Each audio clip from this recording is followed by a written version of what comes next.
And here we go, ladies and gentlemen. It is Tuesday, January the 10th, 2012. You're listening to today's edition of the Ugly Truth Podcast. And I guarantee, folks, after you hear what we have in store for you today, you will agree with me that it is a fine podcast. We have a very special guest. We are all honored, but especially I am honored to have him on. I've been following his work now for many years. In fact, I can remember specifically the moment at which I first crossed paths with today's guest. It was in Washington, D.C.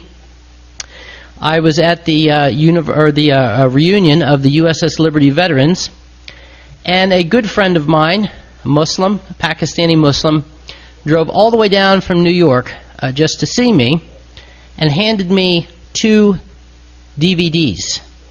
He said, "You should watch these. I think that you would find them very enlightening."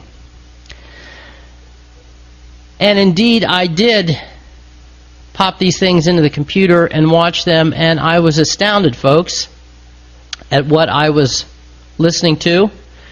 And I honestly, folks, if I sound a little bit nervous, it's because I am a little bit awed today to have today's guest on. I've been chasing him around for some time. I finally lassoed him and got him on the program.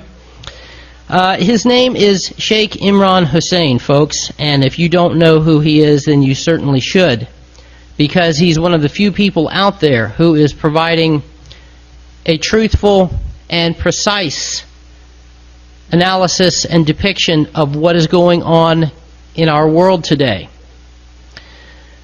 The reason why I asked Sheik Hosein to come on the program is because he never fails to amaze me with whatever analysis he is giving on any particular topic, whether it is Islam, whether it is Christianity, whether it is how Jesus and his Mary are depicted in the Islamic religion, whether it is the Arab Spring.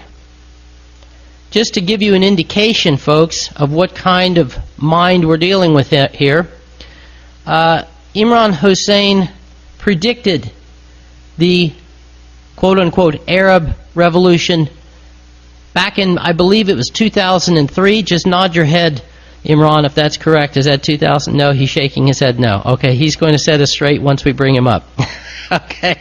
Nevertheless, he did predict it, and he has predicted it very accurately as the fraud that it is. Now, before I bring him up, folks, I'm going to set the stage here a little bit. As those of you who listen to this program know, a few weeks ago I had the honor of going to Houston, Texas, and speaking at an Islamic conference there. Mainly Iranians, which means that they were for the most part Shia. And the speech that I gave them, I started off by telling them that I am a follower of the teachings of Jesus. I had to stipulate that. I did not want to call myself a Christian in their presence, folks, because so many people calling themselves Christians have murdered so many innocent people, whether it's been in Iraq or Afghanistan, or have allowed or facilitated the murder of innocent people in Gaza, the West Bank, Lebanon. Of course, the thing that ties all of these people together, folks, is that they are on Israel's hit list. Anyway, the bulk of the speech, the thrust of the speech that I gave in Houston, was to tell the people there, the Muslims in attendance, that this quote-unquote war on terror is not a war to rob the people of the Middle East of their oil, or to rob them of their natural gas, or any other what we would call tangible natural resources. Okay? The real reason for this war is to rob the people of the Middle East of their most precious commodity, and that is their religion, their way of life, their culture, their morals, and that this is the battle line between the forces of good and evil. and I will say that plainly as a follower of the teachings of Jesus, that the Christian world fell a long time ago, folks. It has morphed into a sick mutation of Jewish thinking, and except for a few pockets of resistance, for the most part, it is gone. The only thing that remains is the Islamic world. And it is specifically because the Islamic world refuses to bow down and to adopt these practices, whether they are moral, whether they are cultural, whether they are economic, whether they are political. This is the reason why we are dropping bombs on the countries of these innocent people. To further this discussion, ladies and gentlemen, we are very honored to have with us Sheik Imran Hosein. I know you told me, Imran, that I should not refer to you as Sheikh, but I think for purposes of decorum here, at least let's start the program off that way. Thank you very much for coming on the program, and welcome, sir. Thank you, Glenn, for your very kind invitation. Well, I am here in Kuala Lumpur in Malaysia, and it is 9 o'clock in the morning, and you are there in the east coast of the United States. It's after 5 in the afternoon, and I'm honored to be on your program. You heard my introduction, Imran, that this war that is taking place is a spiritual battle, and it is mainly directed against what remains of the only standing resistance to Zionist domination of the planet. Would you agree with me on this, that this is not a war for natural resources as much as it is a war to destroy the last remaining opposition to this thing known as the Zionist or Jewish New World Order? Well, first of all, Glenn, the speech that I gave, in which I anticipated what is now known as the Arab Spring, or the revolutions that would be sweeping the Arab world, that lecture was given in 2002, not 2003, but you're not far from the mark. Okay. It was given in Sydney, Australia. The second point is, I entirely agree with you in your analysis of the war on terror, but I wondered, why did you leave out one special word?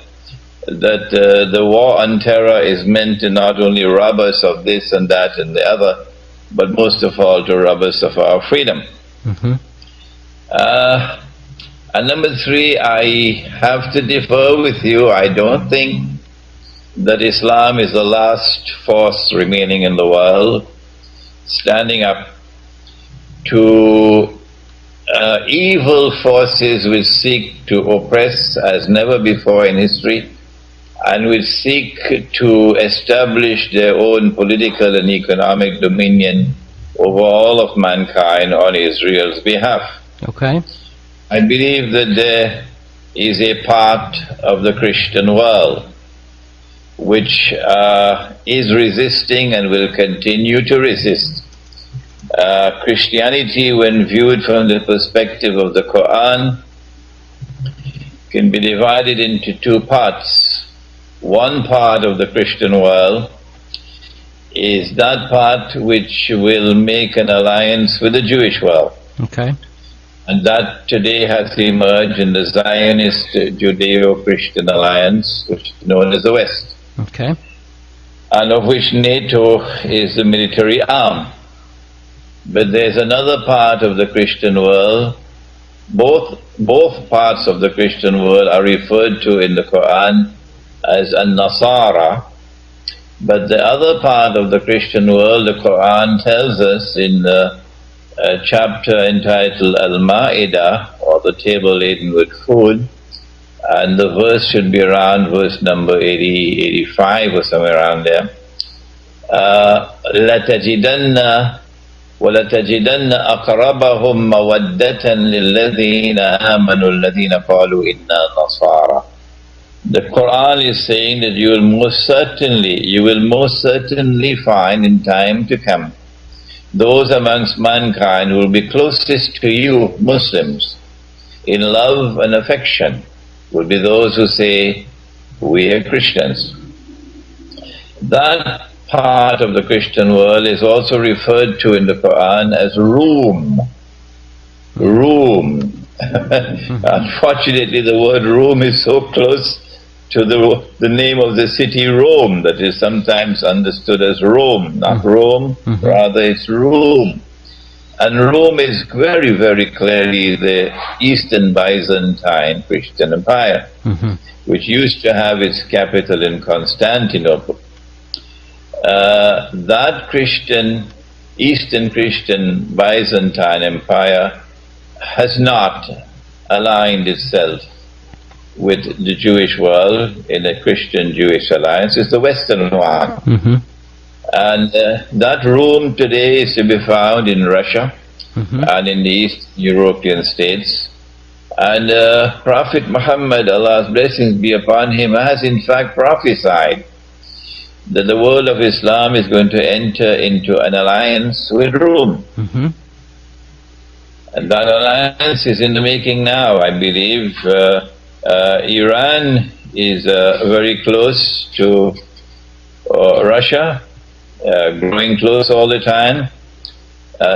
Pakistan has now begun to learn some bitter lessons, and Pakistan has already applied for membership in the, I don't know what's the name of that pact with Russia and China, and the Russians have supported the Pakistani application. And I am anticipating civil war in Turkey. Once NATO makes its future moves, after that disastrous NATO move in Libya, where all the NATO underwear is now on display, dirty underwear for that, it's creating resentment in Turkey. And when NATO makes its move in other parts of the world, I expect an attack on Pakistan, almost certain, an attack on Iran, an attack on Egypt in time to come. Resentment in Turkey is going to grow to such an intensity that I anticipate civil war in Turkey. And in that civil war, the side which is opposed to NATO is going to enter into an alliance similar to Iran and Pakistan with Russia, with the Russian-led alliance. And so I don't think that we can conclude that Islam is the only force left in the world today, standing up to Zionist oppression, but rather that there is a second force clearly discernible from the Quran, and that is the Eastern Christian church known as Rome. And thirdly, amongst the rest of mankind, we see people with the kind of integrity and courage of Hugo Chavez in Venezuela and the Venezuelan masses who support him, and people like Evo Morales in Bolivia and the Bolivian masses who support him, and in other parts of Latin America. So it is not an entirely lost cause, and we are not alone. Well, as a Christian, I'm certainly glad to hear you say that, because it looks pretty bleak from where we are sitting here in the United States, particularly. The moral and political situation just continues to break down. I'm sure that you've been following the news coming out of the primaries for the Republican nomination, and at least at this point, all the front runners are people who have already sworn themselves over to the side of Israel, over the side of war. The American people, and again, I have to base most of what I'm saying here on the fact that I am living in the United States, and I can only judge based upon what I see in my immediate surroundings. The people in the United States, when it comes to understanding their world, where it is going, how it is falling apart and breaking apart, they have absolutely no knowledge of this, awareness of this whatsoever. Their country is bankrupt because of these wars, morally bankrupt, of course, because of the control of mass media and by extension control of our culture. by a certain group of people who have already demonstrated themselves to be adversely against us and our interests. But at the same time, I can see what you're saying with regards to the Eastern Christians. However, I have been to Europe. I have seen what it is like. Morally and culturally, they are in much the same situation that we are. Their banking system is still hooked up or hinged to the same type of Jewish banking system that we have here in the United States. So, in your estimation, Imran, how is it that the East is going to deliver itself from the jaws of death? Is it going to be because it throws its fortunes in with the Russians? Well, I was not speaking of that part of Europe which can be described as Western Europe. I was speaking of that part of Europe which better be described as Eastern Europe, where you don't have the Roman Catholic Church and the Protestant Church. Rather, you have the Eastern Orthodox Christian Church. In order for us to answer you, I think we have to take our discussion to a deeper level now. Okay. And that is to try to fathom the reality of one of the most mysterious events which has ever occurred in human history, and that is the emergence of what is now called modern Western civilization. It is an absolutely unique event in all of human history. It cannot be explained with the normal tools of political and economic analysis. There is nothing there in the data which can explain the emergence of this civilization. It is not, we are not experiencing just a clash of civilizations between Islam and the West. I think it's much more than that.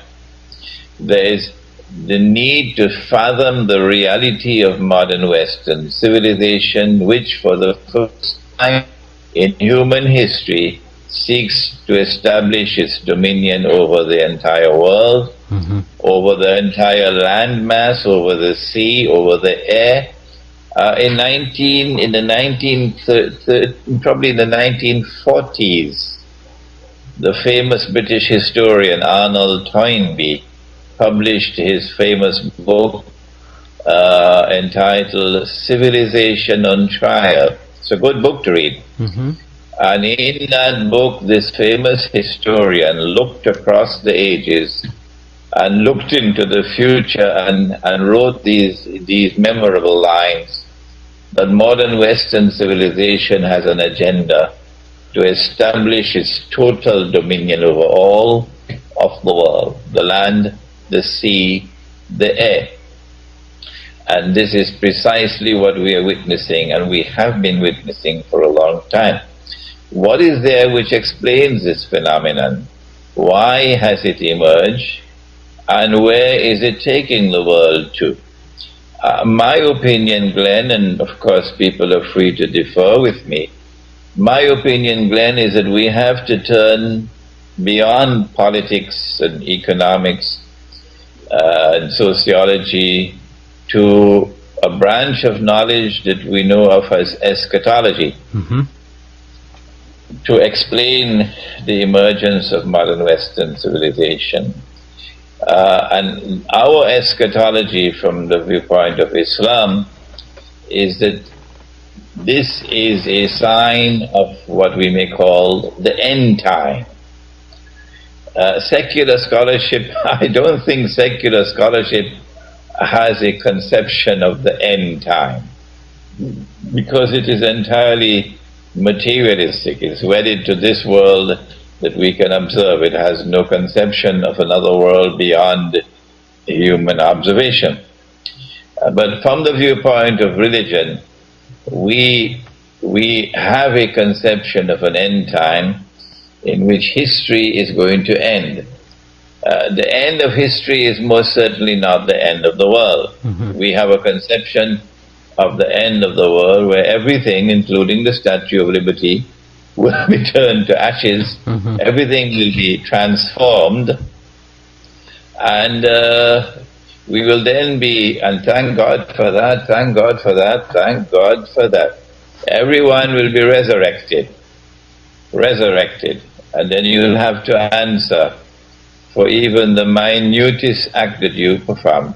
The minutest act of goodness and of virtue and of resistance to oppression, all the tears of the African slaves, the innocent African slaves who labored and toiled in the Americas, all their blood and all their tears will come forth on that day for justice. All the blood and the tears of the innocent Indian people who lived in the Americas and who were butchered like cockroaches, they also will re-emerge on that day. And every act of evil will have to be accounted for. That's the end of the world. That's the judgment. On our perspective, there is another end, which is the end of history. And that comes prior to the end of the world. And the end of history will witness the final confrontation between the forces of truth and falsehood, the forces of justice and injustice and oppression.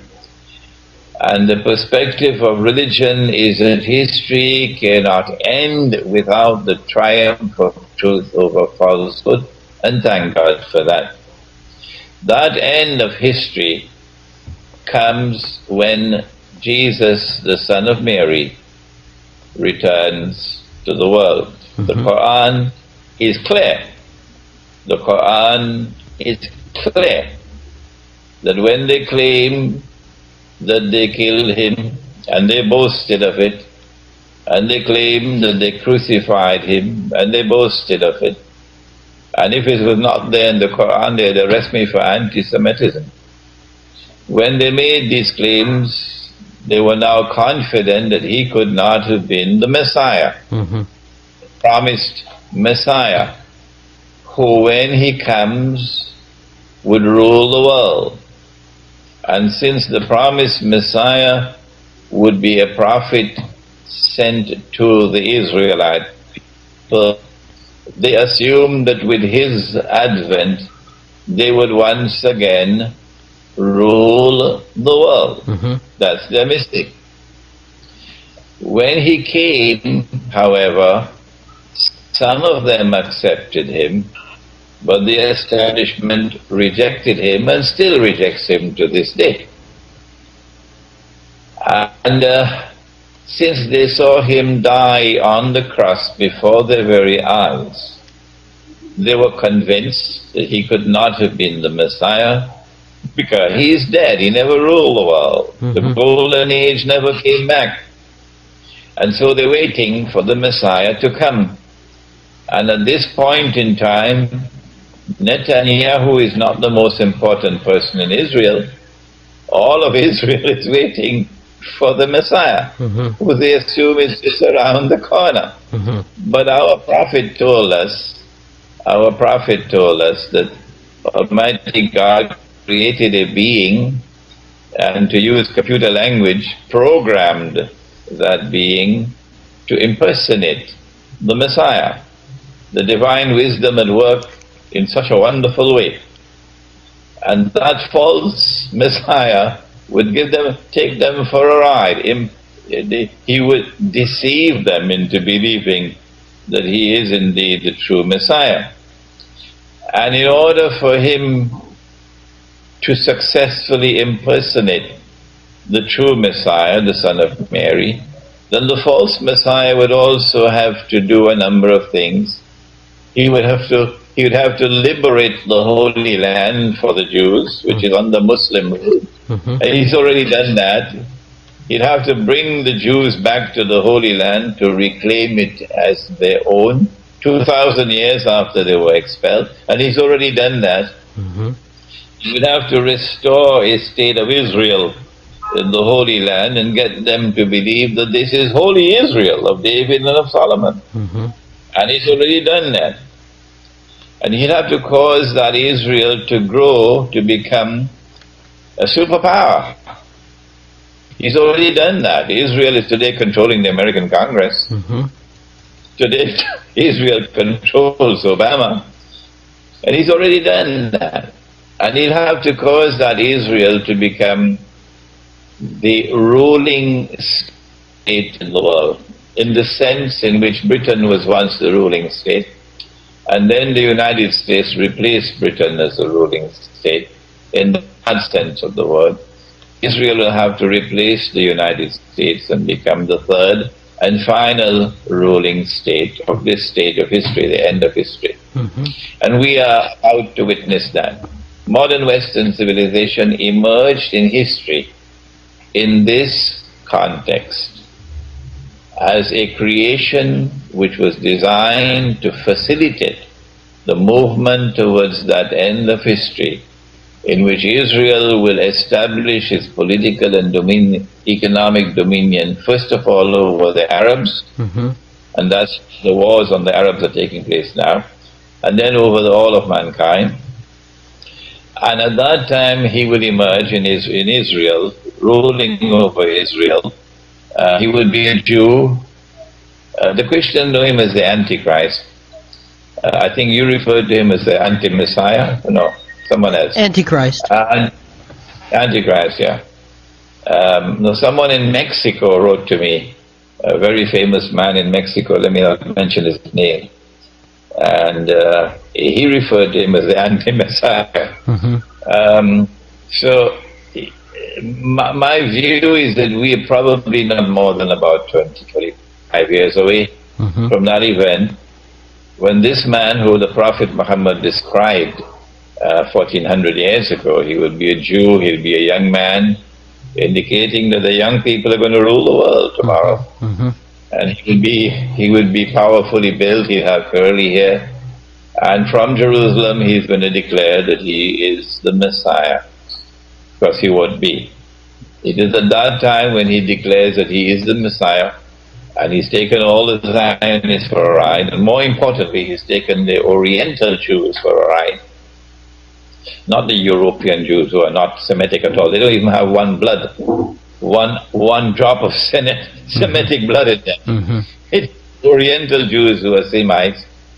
It is at that time, and not one moment before, it is at that time that history is going to witness this phenomenal event that universities don't talk about, the return of Jesus, the Son of Mary, who will then dispatch the false Messiah into a state of non-existence. So the false Messiah is not a human being, he's not an angel, he's not a jinn, but he's going to appear in the form of a human being. Angels can appear as human beings, Gabriel did. The jinn can appear as human beings, and so the Antichrist is going to appear in the form of a human being. And this kind of cosmology is not at all taught in universities. So the modern educated mind has no knowledge of this. And then after the Antichrist is dispatched into non-existence, Israel will disappear from the map. It'll be destroyed by an army which will come out of Khorasan, said the Prophet. God bless. And Khorasan, Afghanistan is the heart of Khorasan. It's the one part of the world that modern Western civilization has never been able to colonize. Never. From that part of the world where Western civilization has never been able to establish roots, that an army will come out and it will be unstoppable on its march directly to Jerusalem. At that point in time, said the Prophet, you will fight the Jews and you will defeat them. Not all Jews, of course. That's lazy analysis, lazy methodology to think that the Prophet is speaking about all Jews. Not at all. You will fight the Jews, meaning those Jews who are oppressors, and you will defeat them.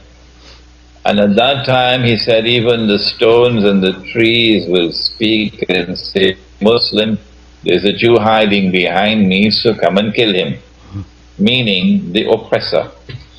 So the holy state of Israel will then be restored, and this impostor would vanish away.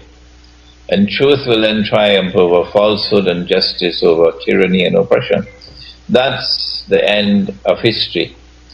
And so what we're seeing now is not just a clash of civilizations, but rather the emergence of modern Western civilization as part and parcel of a process leading to that end of history. It is playing a sinister role in history, and we have to turn to eschatology to understand that role. That's the macro picture from which we can now turn to micro-analysis about Arab Spring and so on. Well, you know, Imran, addressing what you're talking about here with regards to eschatology, I'm sure you're aware that the Christians have their own version of this in their final chapter of their Bible, the book of the Apocalypse, and it is described, this very same thing that you're describing is described in the Christian Bible in the sense that there are two beasts, one of which, you know, it's obviously very allegorical and metaphorical and symbolic, you know, that it has all of these heads and it has all of these horns and other ways of waging war against mankind and against God. And sitting atop this beast that is waging war is this woman who is dressed in scarlet and gold, and it says that she is drunk on the blood of the saints. And so, you know, what you as a Muslim are saying, according to Muslim prophecy, basically corresponds, although certainly in much more understandable detail from your standpoint, it basically corresponds to what the Christian Bible says as well. Unfortunately, of course, as you well know, our priests and our preachers and pastors have perverted these prophecies in order to help facilitate these very evil things that are taking place. And so, having said that, I guess we should just jump right into discussing the Arab Spring. But before we do, there's something that caught my ear that you said, not just today, but in a recent broadcast that you did, which is that Israel plans to see the United States destroyed. And this is something that I have tried to hammer home in these various broadcasts that I've done, which is that once the United States has done its job of going about the world and killing as many Muslims as possible, at that point, once we have exhausted ourselves economically, militarily, politically, culturally, and every other way, then Israel will emerge as a world power. This isn't just about, these wars are not just about poor little Israel surviving. These wars are about bringing down the United States so that Israel can emerge as a world power. Would you care to comment on that, please? Yes, but I will not use the word destroy the United States. Rather, replace the United States. Okay. Would be a more proper term.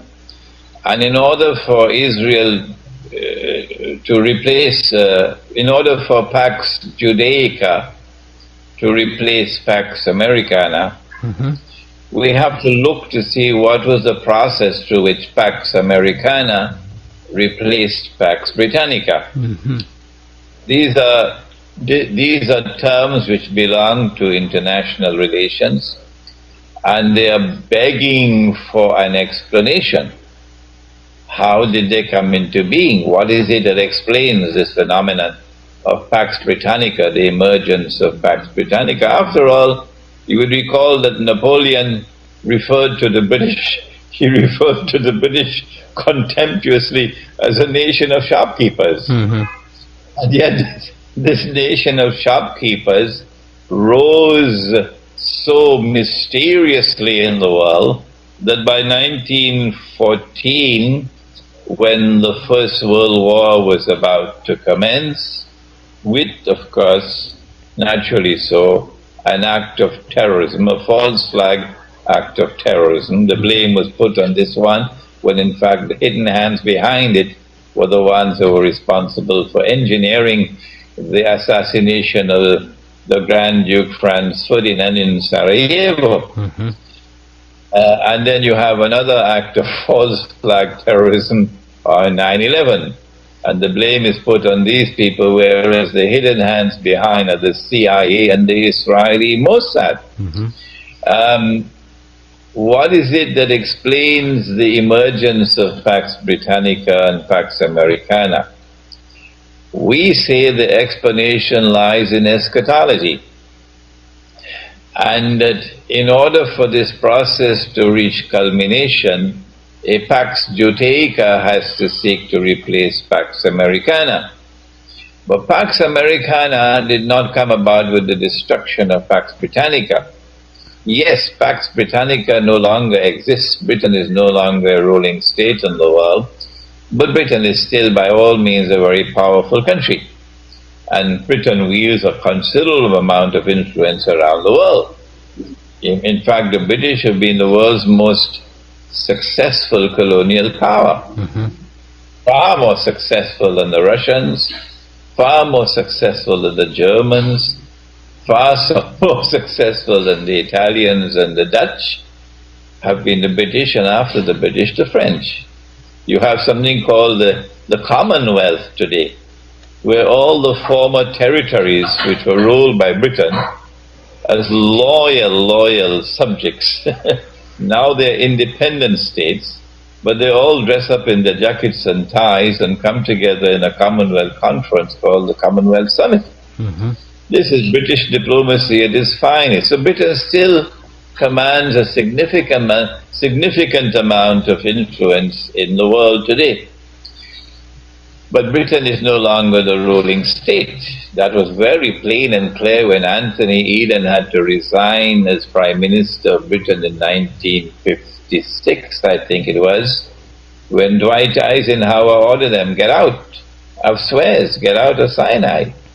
And Britain, France and Israel had to withdraw. And the British Prime Minister resigned, the British government fell. Similarly, I believe we have to use a method of analogical reasoning here to anticipate what is the fate which now awaits the United States of America. It's one similar to what was experienced by Britain. That the United States is going to fall in the sense that the US dollar will collapse. It's not collapsing by accident, not at all. The United States is experiencing a planned and an incremental, deliberate demolition of the US dollar. And it is taking place in order that the US economy would also collapse. United States, the white Americans are going to lose a large portion of their wealth. Black America hardly has anything.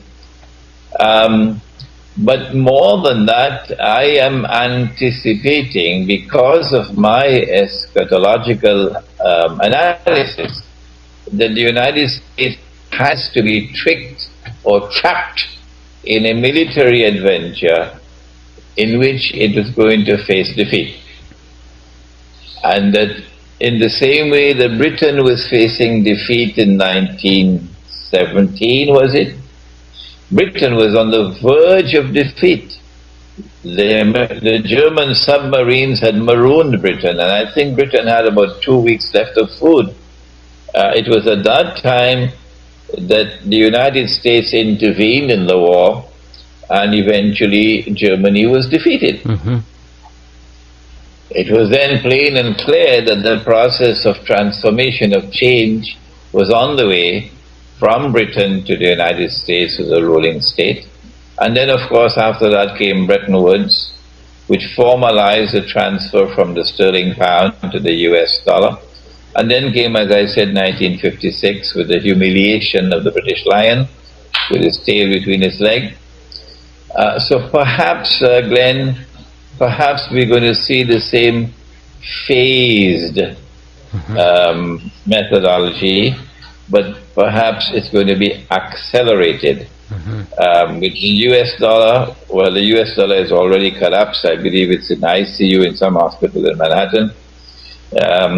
But perhaps with an attack on Iran, we would see the price of oil escalating and the price of gold escalating, and of course that will imply the falling value of the dollar to such an extent that I believe the US dollar is going to be demonetized. You can't use it as money anymore. And they will replace it with something else, which they probably have in place already, which will have a fraction of the value of the present dollar. And as you change your old money for the new one, you're going to lose a large portion of your wealth. I anticipate riots in the United States when this happens, and a lot of hatred and a lot of hostility against Jews. But the media is going to try to put the blame on Muslims, and the media is going to try to put the blame on a certain black man in the White House. Convenient to have it's convenient to have a black man in the White House at such an event when the U.S. economy collapses. Sure. What could be the trap for the United States? I find it very, very, very interesting indeed that at just that moment when the United States seems resigned to the fact that it cannot prevent Israel from launching an attack on Iran, the United States understands that an attack on Iran will immediately provoke Iran to attack American troops in Iraq. And the United States will not have a single friend left in Iraq. Entire Iraqi population would be against the United States, plus the Iranian troops coming from over the border. That would be a hopeless situation. The United States is going to face such a situation in Iraq, with body bags being flown back to the United States and American people rising up, that what they did, very, very interestingly so, is to pull out of Iraq suddenly, overnight. They're out of Iraq, indicating that they are anticipating a situation where they could face military defeat in Iraq. Of course, they cover this up now by sending troops to Israel as a cover-up. But the fact is that they are out of Iraq because they will not be able to stand up to Iran in a ground war. And there's just that many people you can kill from the air, after which the whole world will turn against you. So you can't win the war from the air. You have to face a ground war. And they don't want to face a ground war against Iran in a situation where nobody will support them. Nobody. You see? So they have escaped from defeat in Iraq. They're out of that trap. Well, then where could the other trap be? I can be wrong, Glenn, but I believe that Israel would want Iran to retaliate by taking Bahrain. Israel will certainly not want to deliver a knockout blow to Iran, not at all. Israel will want to deliver a blow to Iran sufficiently strong to provoke war, and to provoke a series of war, but to keep Iran still strong. Because the strike on Iran is meant to deliver a number of things to Israel, ultimately the rule over the world. So you have to provoke a number of wars. So if Israel can entice Iran into taking Bahrain, the island of Bahrain, that will pose an immediate threat to Saudi Arabia. There's a causeway between Bahrain and Saudi Arabia you can drive over. And at that time, I believe, in fact, I already believe that Saudi Arabia and Iran, Israel, are in very intense secret alliance. And both Saudi Arabia and Israel are planning the fall of the United States. So Saudi Arabia will then call on the United States to come in and intervene to save the Saudis. And the Zionists in the US Congress are going to make sure that Obama and the US armed forces cannot stop them. And so US forces will enter into Saudi Arabia against their will, really, to save Saudi Arabia. But when they come into Saudi Arabia to save Saudi Arabia, I think the plan is for Iran to give them a sound beating. I think that's the plan. The Saudis want that to happen, and the Israelis want that to happen. And when the United States has been sucked into the trap, on the verge taking a good beating, the only force in the world who can then intervene to save the United States would be Israel. Right. And similarly, as the only force in the world that could have intervened to save Britain was the United States. And so history will repeat itself. That's the microanalysis. Fascinating. Let's bring this forward to the events that we are seeing take place now vis-a-vis the Arab Spring. Now, as you pointed out, you predicted this back in 2002, that you would see, that the world would see these fantastic things with the assistance of Al Jazeera. Al Jazeera, of course, carrying the appearance of being a Middle Eastern network that the Arabs could believe in, that they could trust, that you would see these fantastic things taking place with Arabs rising up and throwing off the shackles of imperialist and colonialist powers that have been sitting on top of them now for the last half century. It has been my contention from the very beginning that this was just an extension of Israel's bigger plans for the Middle East, that these were not real revolutions that were taking place. But I'm sure that you will do a much better job explaining this to our listeners than I would. So if you would please, Imran, take it from there. Well, I think you're right, Glenn, in your analysis that the revolutions are intended to facilitate Israeli agenda of eventual world domination. How will this take place? I gave that speech in 2002 anticipating an American attack on Iraq, which did take place in 2003, I believe. And I thought that the Arab Spring would have taken place in 2003. I was wrong. And I thought that the first country that would fall would be Jordan. And I was wrong. And I'm so happy, Glenn, to be wrong sometimes. Okay. I'm so happy to be wrong sometimes. It keeps my feet on the sand, on the dirt, on the dust. Yeah. But the analysis was that Israel wants to provoke these revolutions out of a sense of utter Arab frustration at oppression, utter Arab frustration at the persecution of Muslims, war on the religion, so that these revolutions, these uprisings would result in Islamic forces emerging in leadership position. So that the secular nationalist Arab leadership would be swept away. That secular nationalist Arab leadership, from the time of Jamal Abdel Nasser in Egypt and Mohammad Mossadegh in Iran and so on, and Ahmad Sukarno in Indonesia, Muhammad Ali Jinnah in Pakistan, that secular nationalist leadership had a very important role to play in the plan, and it played that role successfully. It was no longer needed. In the same way, we don't need paper currencies anymore. Paper currencies have performed the job that they were designed to perform, and they don't need them anymore. And so paper currencies are now going to disappear to be replaced with electronic money, which is, of course, the equivalent of a financial Guantanamo. Similarly, the secular nationalist leadership of the Arab world is no longer needed. What's his name? Hosni Mubarak has done his dirty work for us. We don't need him anymore.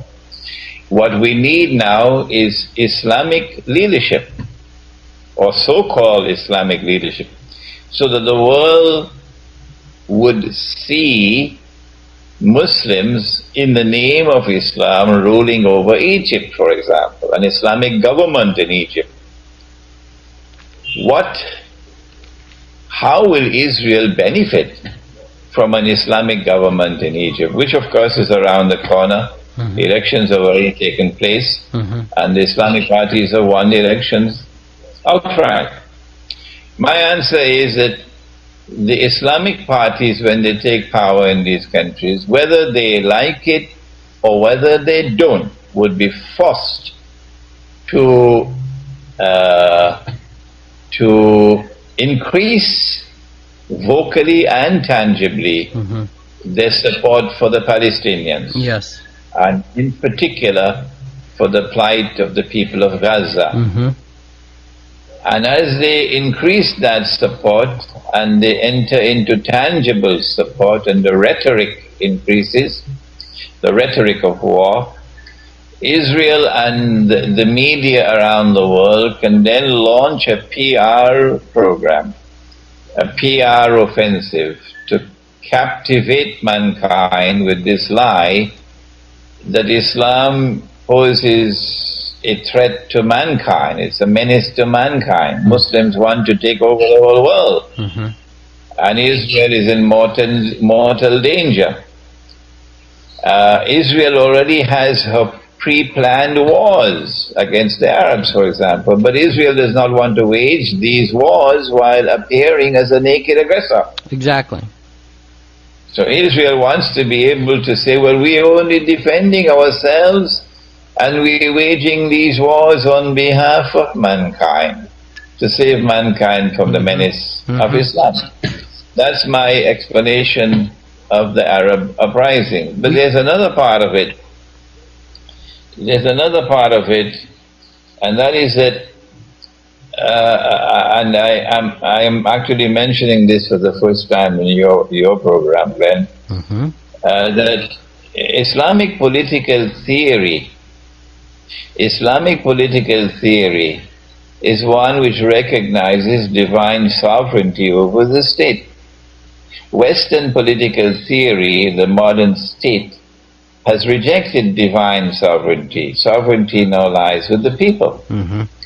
And the modern constitution around the world recognizes sovereignty of the state residing with the people. And that supreme authority and supreme law resides with Parliament, not with God and His Prophet.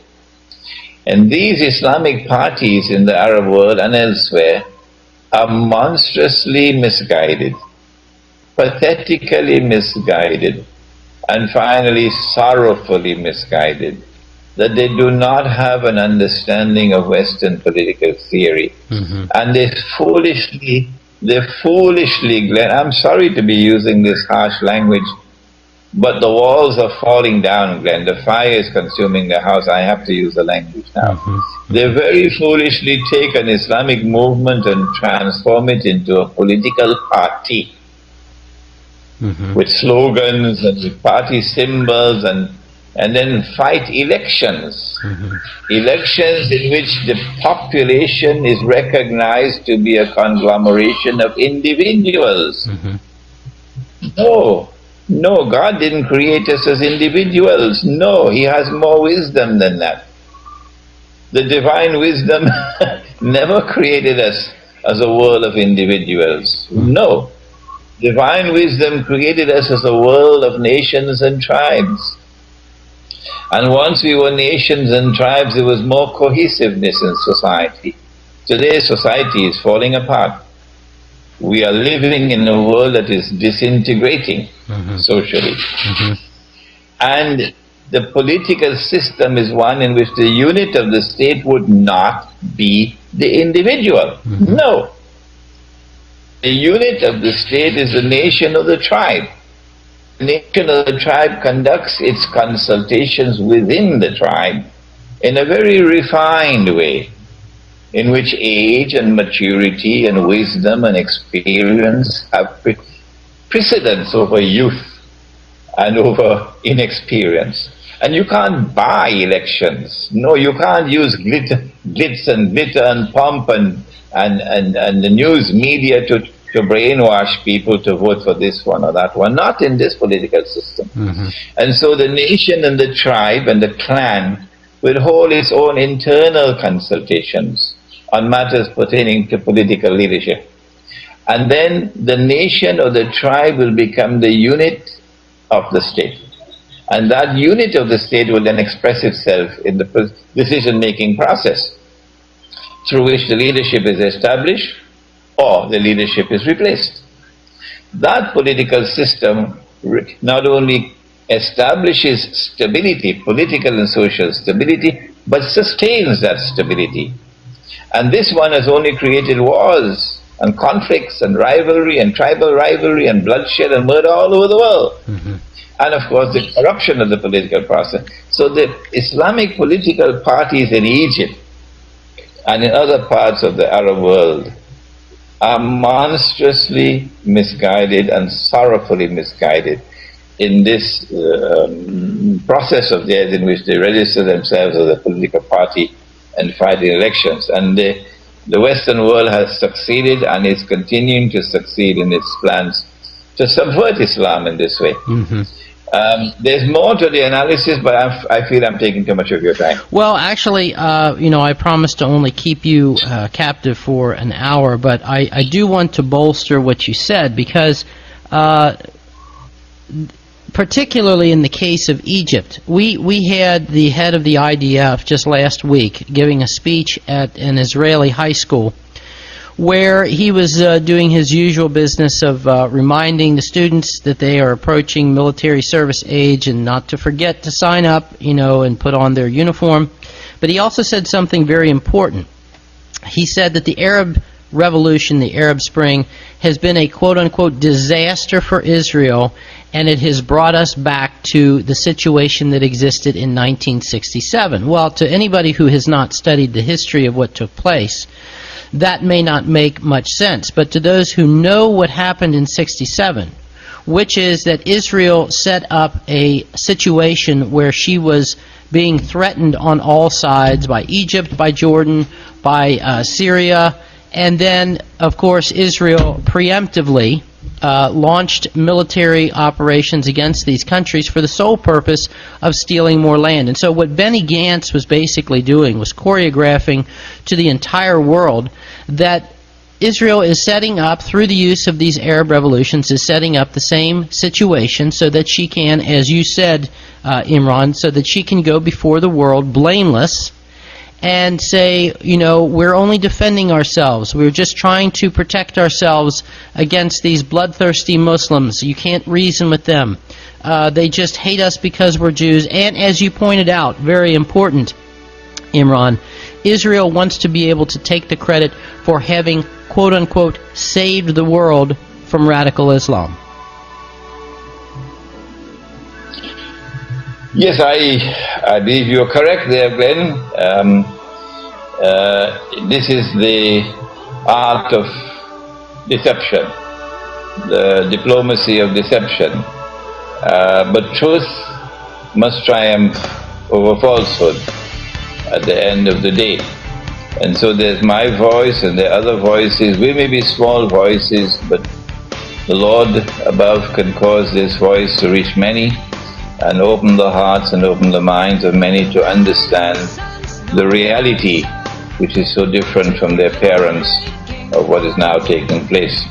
Yes, and I agree with you, Imran. As the Quran says, they plotted, but God is the wisest of all plotters. And as far as I'm concerned, they can make their plans and they can do their evil, but at the end of the day, the Lord who created all will have the final word, the final say on everything. And in the meantime, all I can say is that it has been a great privilege and honor to take part in this fulfillment of what you have described as Islamic prophecy, that there will be some Christians and some Muslims who get together against the forces of evil. I feel that this program has been a very small but a very important step in helping to bring that about. Glenn, I would like to conclude by thanking you for your kind invitation to be on your show and to enter into the record my appreciation and my sense of honor that I was privileged to speak with someone who describes himself as a friend of Islam.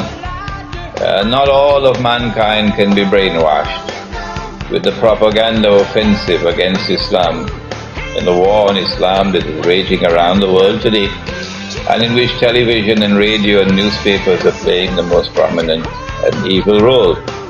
And I do hope and pray that this broadcast of yours will reach the minds and the hearts of many around the world who similarly will take the same position towards Islam that you have taken, which is one of integrity. And I pray that there may be blessings for you in this. Thank you, Ben. If you would please, sir, just sit tight for a second. I am going to close out the program, but I want to talk to you off the air. And there you go, ladies and gentlemen. You heard it here on this Tuesday, January 10th, 2012 edition of the Ugly Truth Podcast. I want to thank my very brilliant and esteemed guest, Imran Hosein. You can read his works and watch his videos by going to imranhosein.org. That's Hosein. And ladies and gentlemen, I guarantee you will not be disappointed. Literally, if it weren't for the fact that I had to worry about the backlash that would definitely ensue from my wife, I would sit and watch these videos all day long. But anyway, that's it for today, folks. As we are fond of saying on this program, go out and do what you can to save what is left of this damaged and dying world. If not for yourself, then certainly for those who are going to be inheriting the whole mess. And as always, ladies and gentlemen,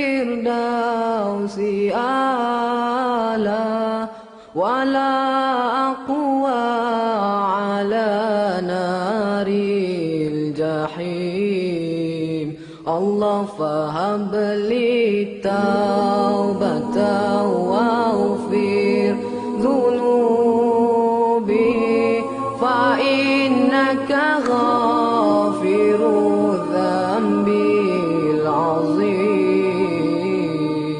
ilahi lasdu lil firdausi ahla wala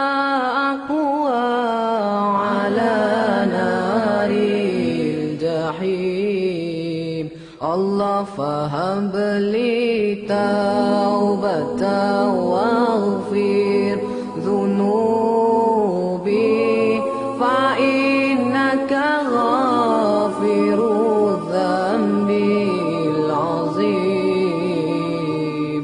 Tuhanku, aku tidak layak untuk syurgamu, tetapi aku tidak pula sanggup menanggung siksa nerakamu. Dari itu kurniakanlah ampunan kepadaku, ampunkanlah dosaku. Sesungguhnya Engkaulah pengampun dosa-dosa besar. Tuhanku, aku tidak layak untuk syurgamu, tetapi aku tidak pula sanggup menanggung siksa nerakamu. Dari itu kurniakanlah ampunan kepadaku, ampunkanlah dosaku. Sesungguhnya Engkaulah pengampun dosa-dosa besar. Ilahi lastu lil firdausi a'la wala aqwa ala naril jahim. Allah fahab li taubatan waghfir dhunubi fa innaka ghafiru dhanbil azim. Ilahi lastu lil firdausi a'la wala aqwa ala naril jahim. Allah fahab li taubatan waghfir dhunubi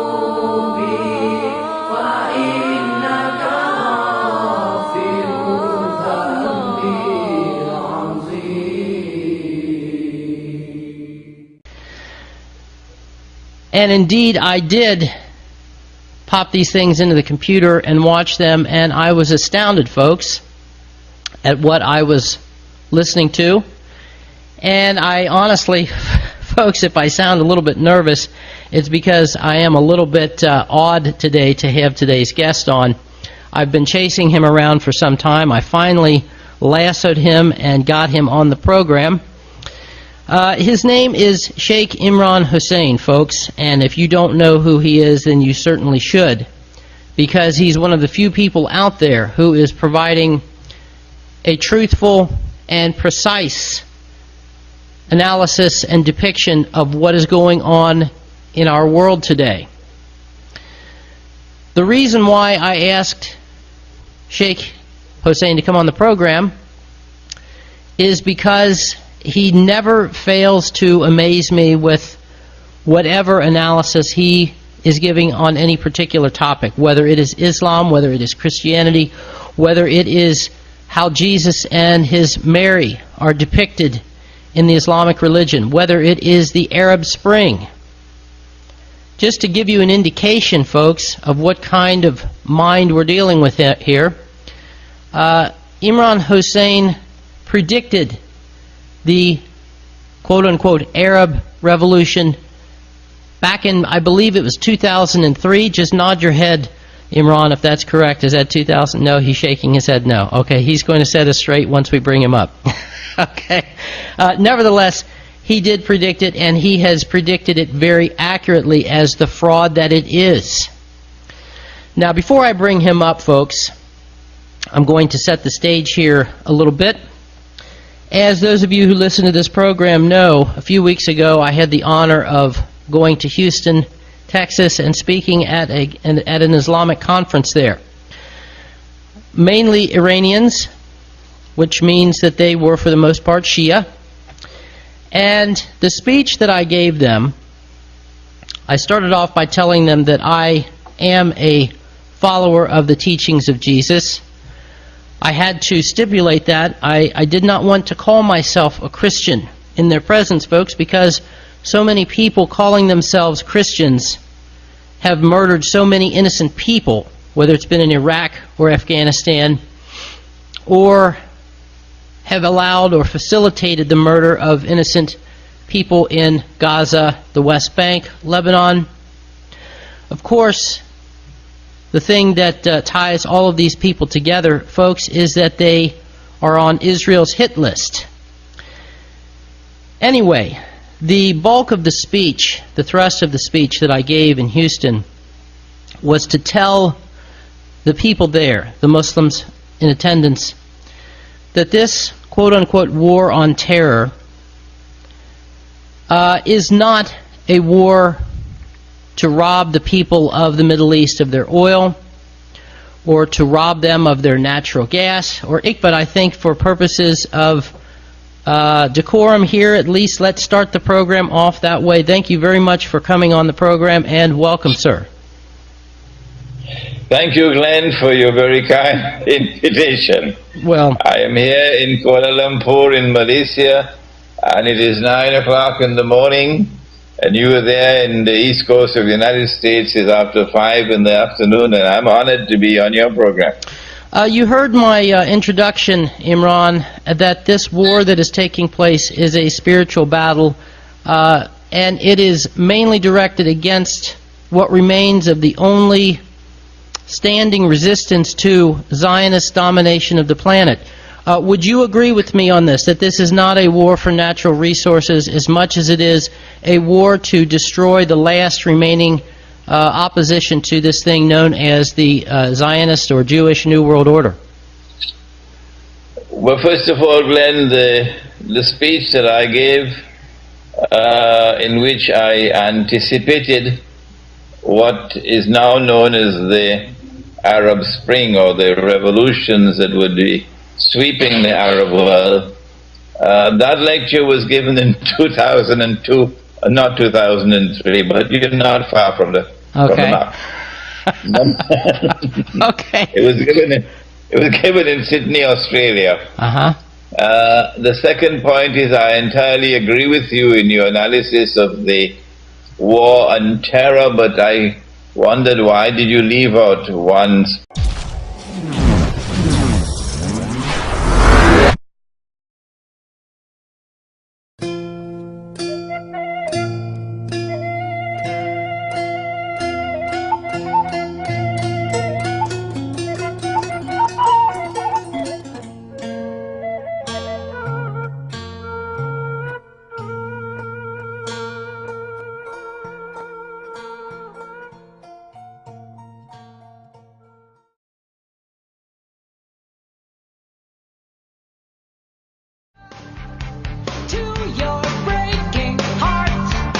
And here we go, ladies and gentlemen. It is Tuesday, January the 10th, 2012. You're listening to today's edition of the Ugly Truth Podcast.